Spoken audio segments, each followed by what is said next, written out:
You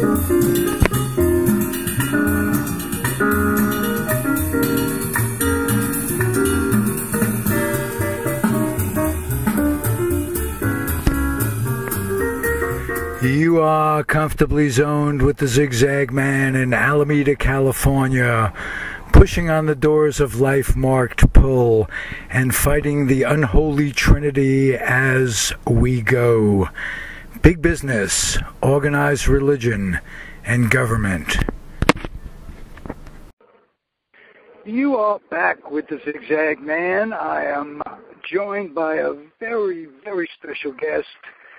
I think of him as Johnny D, but he better get a better introduction than that. He's a former Major League Baseball player, primarily with the San Francisco Giants in the 70s, and one of the coolest guys going, Johnny D, John D'Acquisto. Hi, Ralph. How are you, John? Good, doing well. All right. Welcome to our at the 420 Studios at the on the internet, as used to be described. First of all, we spoke briefly off the air yesterday, and it turns out we have two connects in baseball that are very, very important to both of us, and individually and collectively. One of them is Charlie Fox, and yes. I thought we'd start the conversation by leading up a little bit to how you met Charlie Fox. You were a young high school kid at the time. Tell me about it. Yeah, exactly. I went to Great Falls, Montana after signing my contract as a number one pick for the Giants in 1970, and after that, they literally came up to me and not asked me, but told me if I didn't start pitching well, they were going to release me. And so the very next game, I went out and threw a no-hitter. And it was against the Caldwell, Idaho Cubs.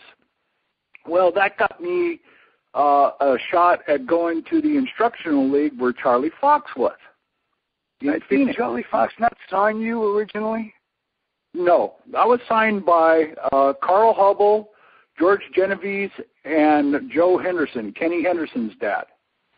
Whoa, there's some names. If I'm not mistaken, Carl Hubble might have been a pretty good left-hander. Yeah, he was pretty good. Yeah, he was pretty good. You give him that, right? Yeah, absolutely. We may have another friend in Dr. Pearson, Dr. P, in Mesa, Arizona, who took care of the A's for a long time and was a good camp buddy of mine. And he was Carl's doctor in his later years in life. And just it all comes down to labor and management and this and that. Right. Baseball did not take care of their brethren up until the 50s, and when they unionized. And unfortunately, the union benefits really didn't include the old-timers. And Hubble was one of those who worked for the Giants for like 50 years after retiring, and really didn't do very well financially. He wasn't in it for the big bucks. And I think one of the things that baseball has tried to make up for is with things like bats, the assistant program for indigent folks who are baseball people. Mm-hmm. I think it's a result of how poorly they treated the greats of the past early on. But it's very true. Very true. Mm-hmm. Yeah. Very true. So that's how I met Charlie. But that's how I met Charlie. Did he give you that? Was he the one that gave you that ultimatum? No, it actually came from my manager at Great Falls by the name of Harvey Kepf, who I'm sure got a phone call from the front office, who was at that time Jack Schwartz was the head of player personnel for the minors, and told Harvey, said, jump on the kid's back end and see what he can do. And right. so And I did responded. motivate I you? responded. All right. Huh? Well, that's pretty much how life is. You're faced with one is faced with certain things, and you either come up or you don't. That's and, right. That's right. And I you did. came up and kind of earned your spurs a little bit. You you went to spring training with the Giants in '71, the year of the Fox. That's correct. Yes. Now, I'm pretty local here in Alameda, California. One of the key players that came up that year was Chris Spire. And correct. I remember talking to Charlie in an interview. He wanted Spire and Fuentes at second base and shortstop, and he damn near lost his job. Horace told him, listen, this is not what I want. If it works out for you, you got a job. If it doesn't, fine. And Charlie had the guts to stick with a young rookie Spire and give Fuentes a chance to play every day in lieu of Hal Lanier. And it worked out great. What a wonderful year the Giants had that year. It was your first spring training with the Giants, if I'm not mistaken? That is correct, yes. I did really well in spring training, and the first opening day game against the Cubs, Charlie put me on the hill and started me against the Cubbies and Ferguson Jenkins. I about choked. Wow. You know, it was. I mean, I turned around and looked in center field, and there was Willie Mays. Yeah, right. And Bobby Bonds, Barry's dad, in right. Yeah, Bobby was in right, you know, and Kenny Henderson was in left, and I'm going, here's the son of the father who signed me, okay, playing in left field, and I'm 19 years old, standing on a mound going against Ferguson Jenkins and the Chicago Cubs in Scottsdale, Arizona. And there's Willie in center shifting his weight depending on what pitch was being thrown. Am I right? Exactly. You're absolutely correct. In fact, he yelled at me because, see, I worked kind of fast because Carl Hubble told me, get the ball and throw it. Don't waste your time. But there was one thing that no one told me. They told me that you have to be sure that Willie is set so he knows what the pitches are so he can tell the guys what's coming and going. He was a manager. He was an assistant manager out there, was he not? Oh, absolutely. In fact, he screamed at me in that high-pitched voice, hey, wait for me. Don't you dare throw that pitch until I'm ready. And I turned around and looked, and I'm getting yelled at by one of the greatest ball players of all time. And I just stood there and watched until he tipped his hat to me. And I said, okay. I turned around, threw the first pitch. And every time I turned around and looked at him, and same thing. And this went on for 3 innings that I pitched because we went 3-3-3 in spring. And you were afraid to throw without looking at Willie. It was a joy. Yeah, it was a joy. How was he in the clubhouse with players who obviously didn't have his talent? And was he a good clubhouse guy as well as on the field? Yes, he was a leader. He was a leader. Everyone respected Willie to the utmost degree.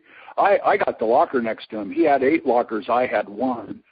But you know, that was in Casa Grande when I first walked in the door in spring training. Mike Murphy got a hold of me. He took my bag and walked it over to the far end locker right by the training room, and Willie had all the other lockers all the way down the line.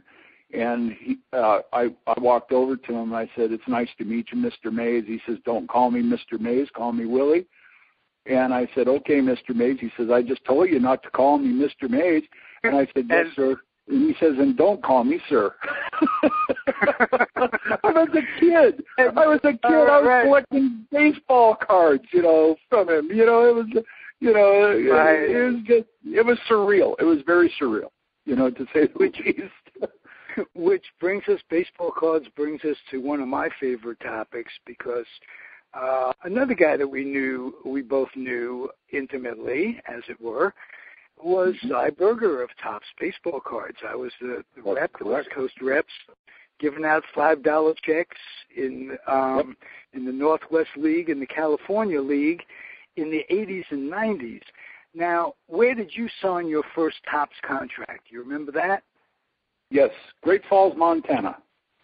All was right. my first contract. As soon as I set foot on that field, I signed a contract. Beautiful, beautiful. Pioneer And baseball cards. Pioneer Rookie League. Yep. Mm-hmm. Baseball cards were a big part of your growing up. Do you remember? Mm-hmm.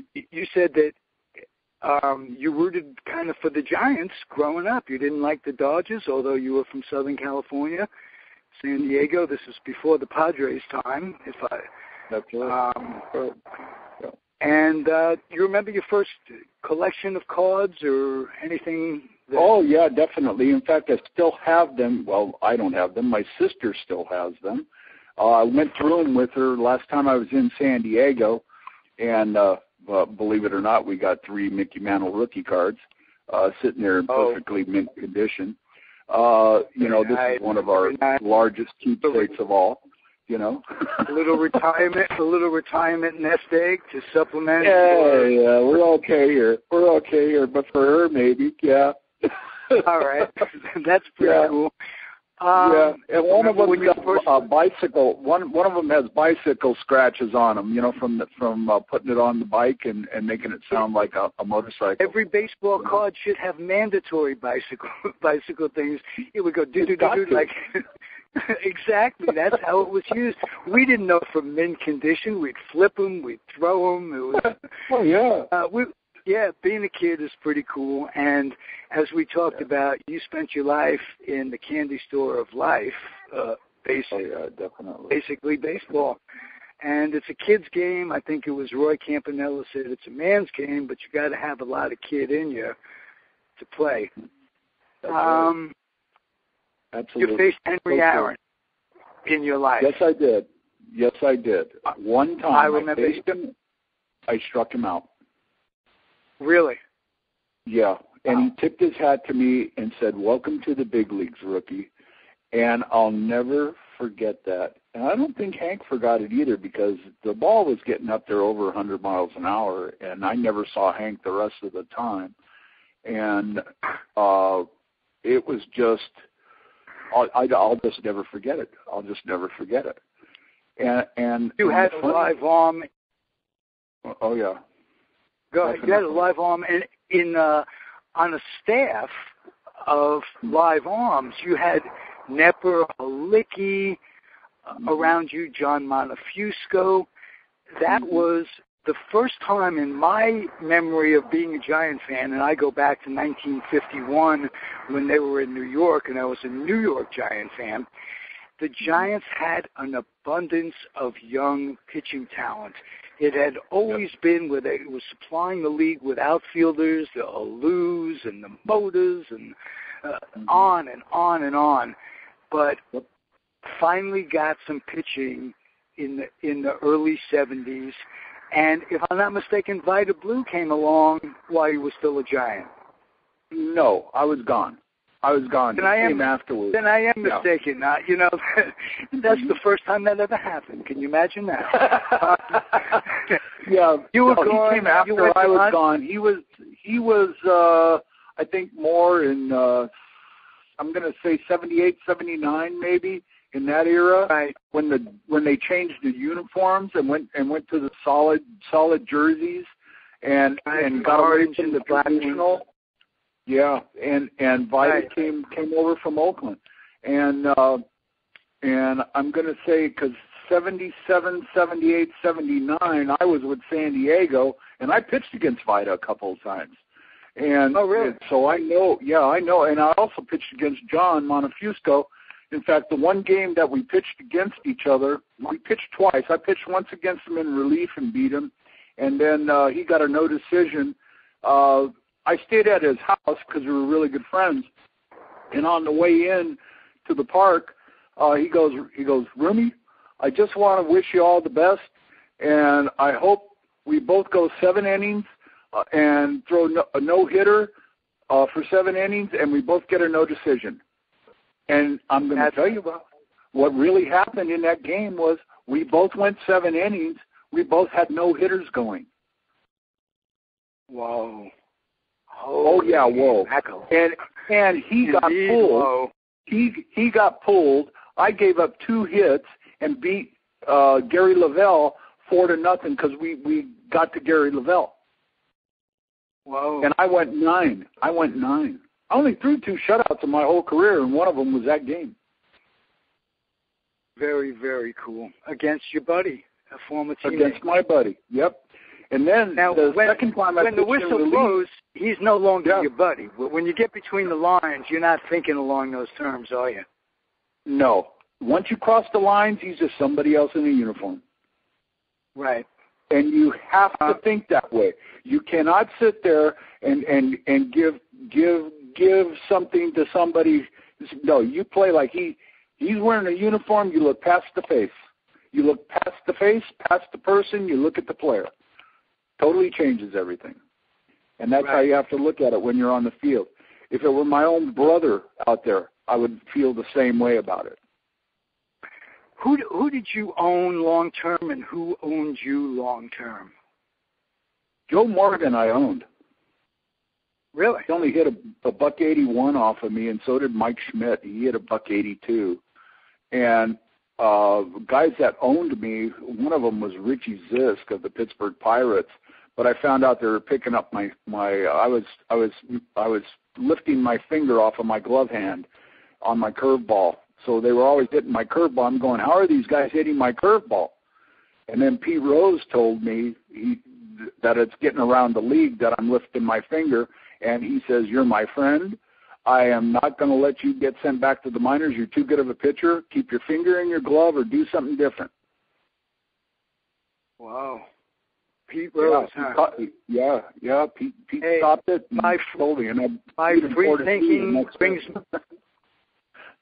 free thinking brings me to this day because today the 2014 inductees to the Hall of Fame were announced.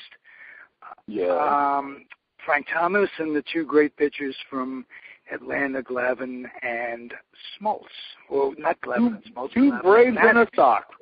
2 Braves and a sock. One time, last time in 30-some-odd years, in 1974, Mantle and Whitey Ford, teammates, went into the Hall together, and not since. So, I guess my question, Frank Thomas, an obviously deserves it. Obvious choice. All 3 are obvious choices. They're no-brainers. Maddox is what I would consider the epitome of pitching mechanics at its best. Tommy Glavine, the same thing. Both of them. Their mechanics were so sound, and they were pitchers. They were the epitome of the word pitcher. If you look it up in the dictionary, there's both of their faces. Maddox and Glavine were mechanics. They were mechanics. And that's why they had longevity. That's why they lasted so long. And you look at that, and if anyone asks me, well, what type of pitching mechanics would you taunt as being the best? Oh, I'd go with Greg Maddox. Period. Right, smooth, easy. Smooth, consistent, always the same, out of the same area. You know, he mixed you up a couple of times. He might drop down on you periodically, but it has a purpose.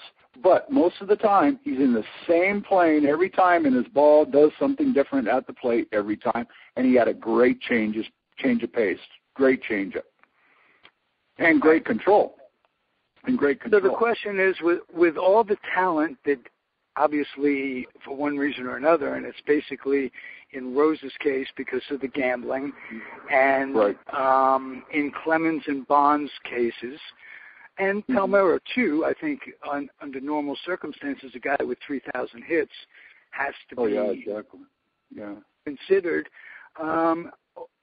What do you think? Is it ever? Are they going to make a special category for the folks who played in the era that they played in? And I guess my most important question, because I'm a big Mets guy, Piazza. I think Piazza, it's a witch hunt. I mean, there was nothing ever except the acne on the back that a sports writer wrote about. Where do you draw the line in terms of who gets in? Even Bonds was never tested positive, and Clemens never tested positive.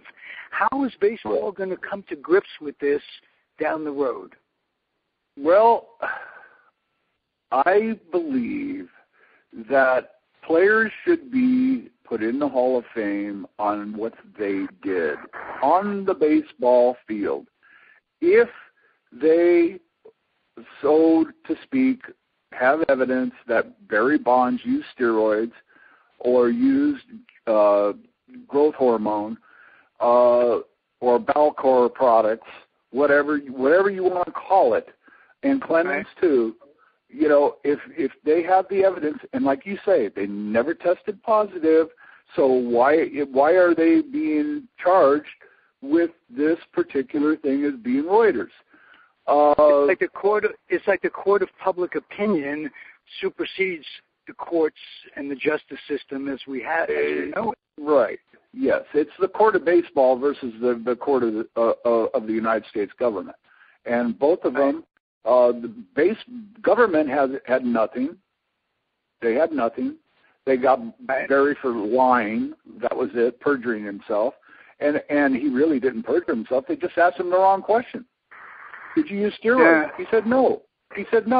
There's got to be some irony to life where players are testifying in front of Congress and the words morals come up, and these there's 535 moral aspects over in Congress that I could say are probably doing a lot worse than the players. Okay, let's put it that way. Okay. So who should be judging who? I guess that's the question. Only the good Lord should be the judge of us. Okay. And if the players are out there and performing on the field like Pete Rose. He wasn't on steroids. He got caught for gambling. 4,000 hits later. I mean, okay, let's talk about gambling. Ty Cobb. Martin Landis protected Ty Cobb from a gambling system, and that's how the law and rule affected to begin with. Yet he's in the Hall of Fame. Right. Tristan a double standard here. Yeah, there's no double standard here. There were rumors of Trish Speaker being involved in gambling. Yeah, Trish Speaker. How about Babe Ruth? They were all doing something. It said you could not associate yourself with any type of gambling individual anywhere. Well, what's horse racing? Yet the owners could. The owners owned racetracks and were gamers from way back. Exactly. There shouldn't be a double standard. George Steinbrenner owned racetracks all over, dog tracks, horse tracks, everything. So it's like you put that out there and you say the owners are involved, but yet the players can't be. Okay, well, because the players, the owners are running the show. They're the owners. So there is a separation point. But if you look at it, everyone's in the same pot together. Right. Everybody's in the same pot. How do you judge? How do you judge the tenure of Bud Selig? Of late he's redeemed himself on a number of issues. The way I see it, I think that the expansion of the playoff system has really been good for baseball. If you get back in the days when there were 8 teams in a league, it's one thing, but you got 30 teams, 32 teams. You got to have some sort of advanced playoff, and I think it's working out great for baseball. What I don't like is making the exhibition game of the All-Star game meaningful under the circumstances where the All-Stars are picked now. If you're going to make it meaningful, have the coaches and managers pick the All-Stars, because you're playing for something. You're playing for home field advantage in the series, and that means a hell of a lot. Exactly. It should go back to the peers voting for the players. There used to be the vote like that a long time ago in the 70s for Rookie of the Year and MVP and all that, everyone got a ballot, and everyone voted for, who they thought should be there. And it was a fair, non-biased voting. I was involved in it. I got picked Rookie Pitcher of the Year by my peers, and it's like I would feel honored if the peers picked me. My peers picked me over baseball writers. Right. Oh, absolutely. Because baseball writers see guys on a limited basis. You're those who know you don't what see them goes every on day. between. You don't live with them. That's right. Exactly. You don't and see you them. don't see how they are between the lines. You don't see. We're just not trained. We're neophytes. Anybody outside of the sport, you don't see the little intricacies that make the difference between winning and not winning. Will a guy give up a little batting average to move a guy over in the ninth inning? Exactly. That's right. That sort of stuff.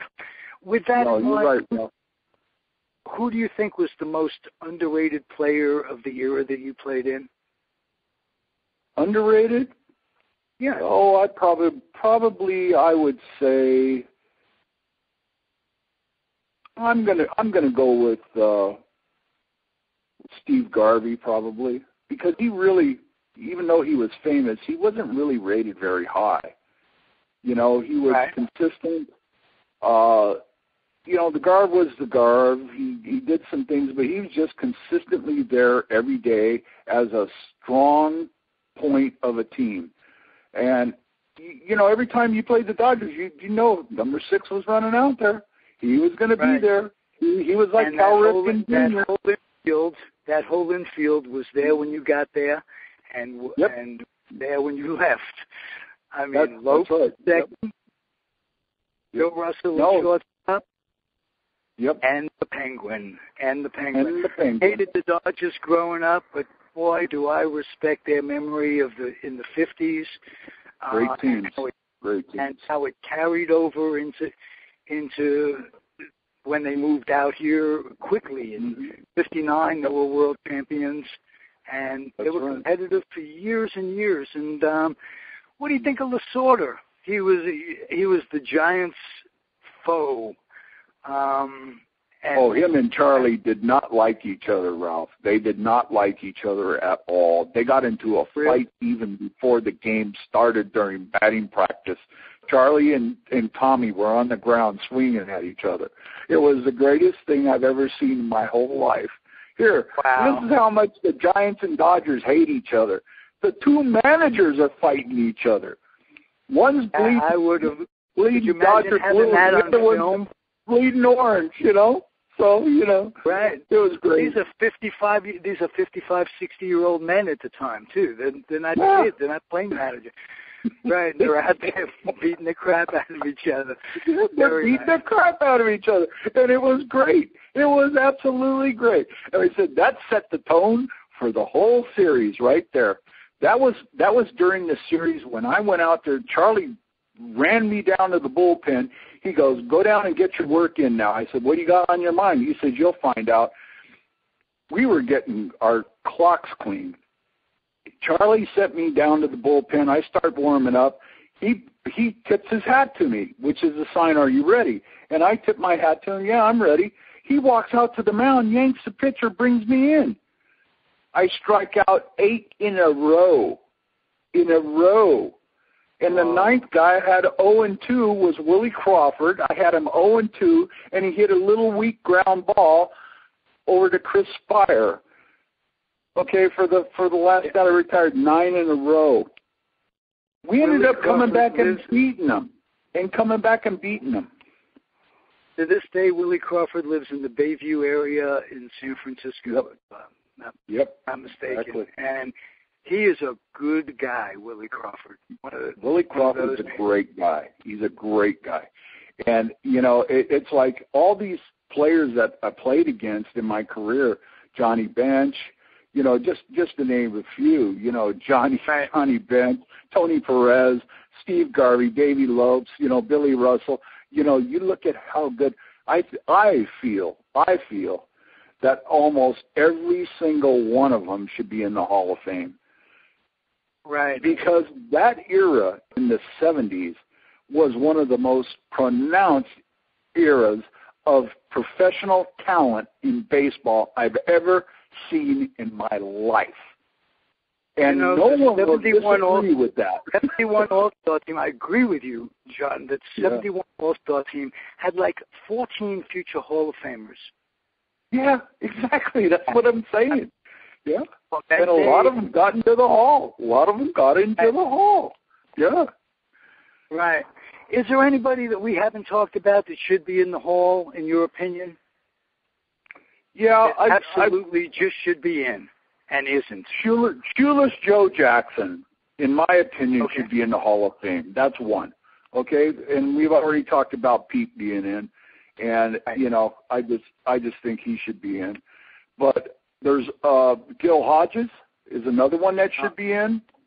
I've just come to that conclusion a while back that if Ron Santo is in, Gil Hodges needs to be in. Absolutely. Not taking anything away from Ron Santo per se. No. But he was like the fourth or fifth best third baseman when he played. Yeah. There was Kenny Boyer, there was Matthews, there was Brooks Robinson. How about Kenny Boyer? Right, absolutely, with the Cardinals. That was there's another one right there. Boyer days, absolutely. Yep. Mm-hmm. Hey, John, I'm going to cut you short because I want to set it up for the next time we talk. Okay. Let's talk about who's coming. Next time we talk, I want to talk about who you see coming up, because we could live in the past all day long. Baseball's future is where it's about, and I want you to be prepared next time when we talk to give me a rundown on some of the up-and-coming stars that you see and who you're going to put your gold seal stamp of approval on. And I hope you'll return and do that. I will be glad to do that for you, Ralph. Absolutely. Beautiful, John. This has been fun. Someday I'd like to make it the Ralphie T and the Johnny D show, but that's in the future. That'll be in the future, and I would be more than glad to do so, my friend. Oh, that'd be great. And I'm going to sign off this segment by telling people what I normally tell people when they sign off. When I sign off is to keep your dreams wet and keep your humor dry. Keep your kids off the laps of clerics wearing dresses. That helps. And keep your kids away from military recruiters in today's day and age. It's an economic war. We waste a lot of people on war, and we have been for centuries untold. We got to look towards peace in the future, and I think baseball makes the world one by they're in the Dominican and China and Japan. It's a melting pot now, and it's a beautiful part of life. And I want to also say, keep on keeping on. Thanks, Johnny D. You got it, Ralphie. Thank you. Have a good one. All right, man. We'll see you soon. All right, man. All right. Bye-bye.